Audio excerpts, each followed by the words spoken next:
After a rocky January for stocks, February did not offer investors much of a break. Volatility was still the name of the game, however, we did get some positive news. Let's talk about some last month's major headlines.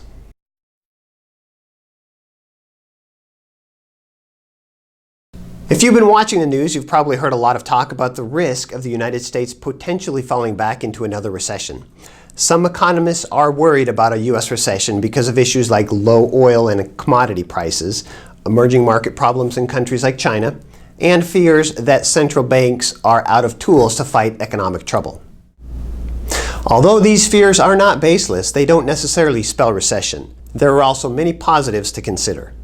One indicator that argues against a coming U.S. recession is the labor market. The January jobs report showed that the economy actually gained 151,000 jobs that month. The gains pushed the headline unemployment rate down to 4.9%, the lowest it's been since February of 2008. Another positive is that wages are growing and Americans are continuing to spend money, which is always a good sign for the economy. In short, we don't know if a recession is coming, and neither does anyone else, regardless of what the so-called experts say. Recessions don't just happen for no reason, but we are taking concerns seriously and watching fundamentals carefully.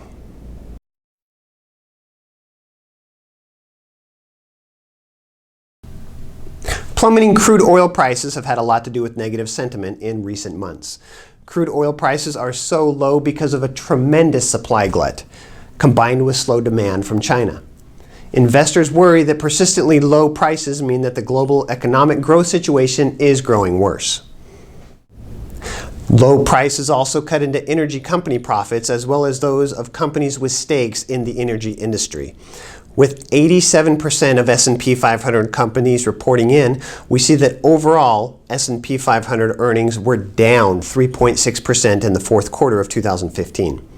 However, if we remove the energy sector from the analysis, earnings actually grew a healthy 2.5%. Firms that mostly depended on U.S. demand did even better.